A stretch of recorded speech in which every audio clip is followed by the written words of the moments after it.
This is a romance manga. Now, some might describe this manga as short, emotional, generic. I've never even finished one of these fully. I think this is sad. We're gonna see. Look, I've never really dabbled in the romance genre before. I'm really taking a chance with this one. I'm really stepping out of my comfort zone here. But who the fuck wrote that? What is the story? Is it generic? Will I cry? I'm trying to cry today. I want to cry. I haven't cried in a while. Before we begin to answer all of these, there's one thing I have to do. I'm gonna search up what a pancreas is. I know what a pancreas is, obviously. What is that, dude? Like, everybody that looks like a dick. I mean, this cannot be what this looks like. What the fuck? You wanna eat that? That does not. Really? This does not look right. What is this story, man? When my classmate Yamuchi Sakura died, there was a wake and a funeral. I didn't go to either. Instead, I stayed cooped up in my room and read the book I borrowed from her. I keep wondering, did you even see the last message I sent you? It was only one sentence long. I want to eat your pancreas. Bro, what? What is this story about, man? So these are our two main characters. We got boy and we got girl. So I'm assuming this is the first time these two meet, and she says, "I want to eat your pancreas." What is this, like a catchphrase? Is this like the punchline to a joke? I don't get it. I'm not laughing. The two characters met by complete chance. They were at a hospital and he found out she was sick. Anyone would find a classmate with a terminal illness interesting. What if I came out swinging? The girl's name is Sakura. Yeah, like the tree. She has this book called Living with Dying. It's a journal that she's going to be writing in every single day, talking about her life while she knows that she's going to die. And he read it. That's how he found out. It's a decent setup to the whole thing. It's just like... This is weird because we already know that she dies by the end of it. So like we already know the end of the story and we're learning the beginning. So that means that the middle really needs to hit. Is it gonna hit? I don't like that we already know the ending. I'm trying to have what happened? And I just feel like we're not gonna get that here. So he's kind of like the shy, very reserved, very to himself. And she is... This girl is acting very bizarre. She's very outgoing. They're total opposites, dude. They make a deal. He's gonna hang out with her until she dies. I just finished chapter 1. My prediction, this girl is dying, right? But I feel like the whole reason she's gonna hang out with him, I'm gonna die and you still get to live on this earth, but you don't get to live to the fullest potential like I do. So she's gonna try to like use the little bit of time she has left to make his life even better. As a result, it'll make her life better and she'll die happy being able to think that like she impacted someone like that. Does that make sense? I feel like that's the direction this is gonna go. Now we're gonna move on to chapter. Dude, look at this squirrel. What's he gonna do? He has to do something, man. This is so sick. Okay, alright. See ya. This chapter shows our two main characters going on their first outing together, and people see this. They're like, what the fuck? This girl is like, so you guys are close, but are you guys like dating? Our boy is like stunned to speak, and she's like, no, we're not doing that shit. It's really just establishing the fact that, yeah, she's gonna die, and he's here for her. If I said I wanted to have a lover, would you do something about it for me? Towards the end of the chapter, she drops the line that she wants him to interact with more people. Okay, so the thing I'm really interested in is like what they're going to do with the story. I don't know, I want to see something super unique. I just feel like this is gonna be a very like basic fall in love with one another, or she has like a crush on him. That's kind of like the idea I'm going into it.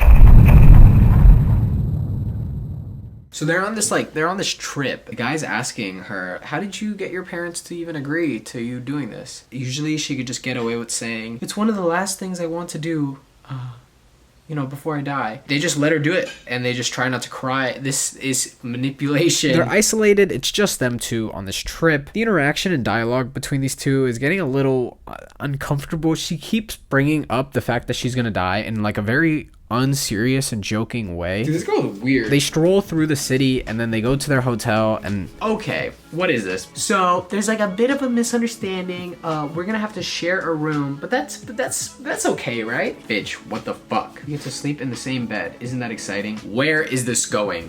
What is this shit rated? at this point, I think anything's gonna happen. This is moving way too fast. He like opens the pouch. This is either medicine or it's birth control. Okay, honestly, in hindsight, I'm a dumbass for saying that. It is not birth control. Chapter 4. It's called Truth or Dare. That's wild. I feel like this is gonna be a turning point. Truth or dare, huh? Really? My fucking tripod, bro. This is crazy. This is crazy. They're gonna get drunk and they're gonna play Truth or Dare. This guy doesn't know how to play Truth or Dare, and she asks, who's the cutest person in her class? Low-key, bro, she wants him, and he is him. It's not as crazy as you might think until he's dared to pick her up. And without hesitation, Honestly, bro, our dude, motherfucker, is a gamer, bro. Man, don't give two fucks. now we make it to our final dare of the night, which is he's dared to sleep in the same bed with her, which is crazy. Thankfully, nothing happens. I felt like the story was moving really, really fast. All right, that was pretty tame. We get a little bit of character development, which is kind of cool. The guy is actually having a lot of fun hanging out with her and is really excited for her to contact him and be like, hey, let's go on another adventure. It was a very good chapter for him. I think, honestly, he stole the show.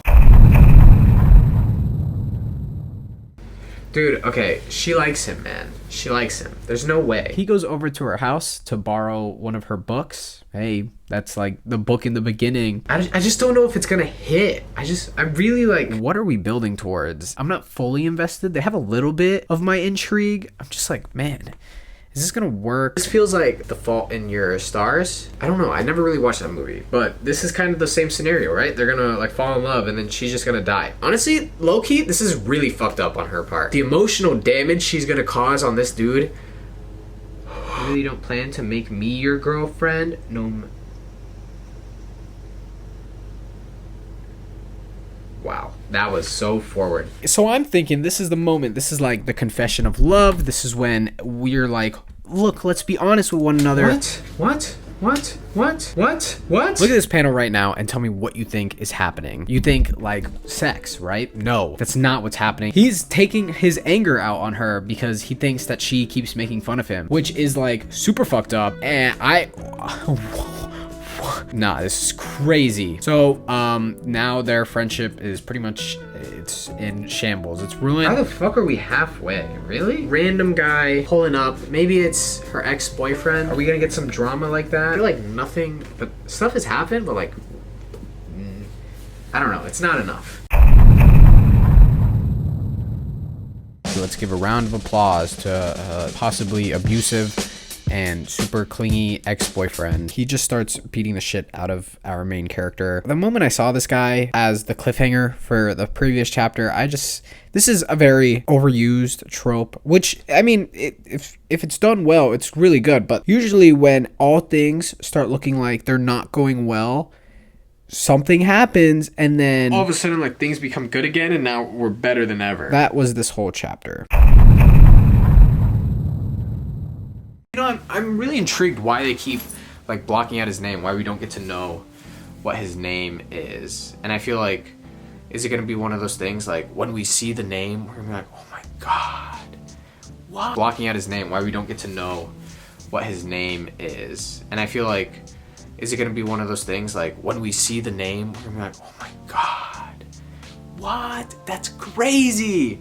Is that what they're building up towards? And like another thing is, so I really thought that this girl had a crush on him, but maybe she doesn't. Sakura's symptoms have gotten worse, so now she's administered back into the hospital. I feel like it's about to hit, bro. Do you know why cherry blossoms bloom in spring? That just feels like one of those lines where like, it's like a nice segue. It's like something is about to happen. Oh man, look at that shit. Aww. Our main character notices that she is acting a little off. Our cliffhanger for this chapter is that she is staying in the hospital longer. I'm like trying to think of something to say here. It's just kind of like we're falling into it. I've just expected that this is gonna happen.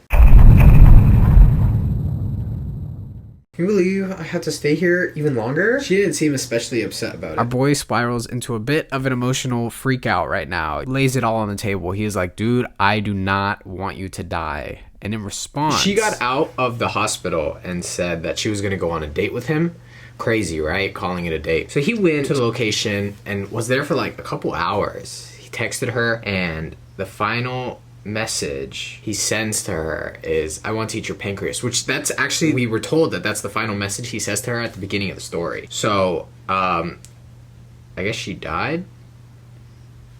Sometime around midnight, police were alerted to a young girl found unconscious and bleeding in an alley within city limits. The victim was rushed to the ambulance and pronounced dead shortly after arrival. She has been identified as a local high school student in the city named Yamuchi Sakura.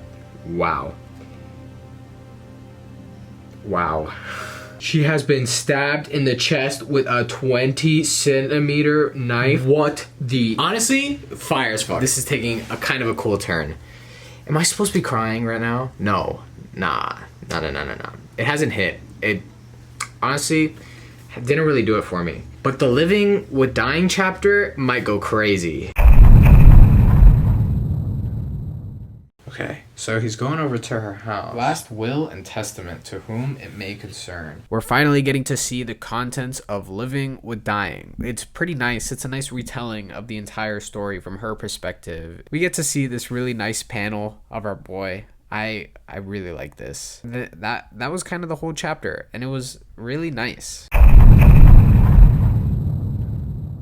We're on the final chapter right now, and there's really only one more thing I was just really intrigued with, and that is, what is our main character's name? When our main character is at Sakura's house, Sakura's mom thankfully asks, you know, what's your name? And he says this. Haruki, kanji for springtime. My name's Shiga Haruki. Is it gonna be one of those things like when we see the name, we're like, oh my god. What? That's crazy. Do you know why cherry blossoms bloom in spring? It just feels like one of those lines where it's like a nice segue. It's like something is about to have what happened? And I just feel like we're not gonna get that here. It hit. Damn. That was good. They did a good job. Wow. They bloom in spring. And dude, fuck. Damn it. I feel baited, bro. I feel like they got me. The rest of the story is kind of an epilogue for Shiga Haruki to see like his life after everything that went down. We get to see the final panel. That's it. And yeah, that's damn, that's really cool. Wow. It was better than I thought. I cut out like a lot of the story, and I did that for two reasons: for the sake of time, and also there's something to experience for new viewers who want to go and check it out. Overall, there's much bigger themes and concepts that are also discussed, like the idea of life and mortality and how you should spend your day. Really good stuff. Overall, I really liked it, and it's made me, I wouldn't say look at my life a little bit differently. Not every single story needs to impact you, but I think the twist ending and what it meant for the story, and really just taking a look at your life in general, I think, wow, it was smart. You know, we all expect that there's another day, and even a sick girl who feels like there's not enough time in her life yet could still die earlier than expected. So you should live every day to the fullest. I want to eat your pancreas. Oh, by the way, if that wasn't clear, I never explained why they say that, and I never will. See ya. Bye.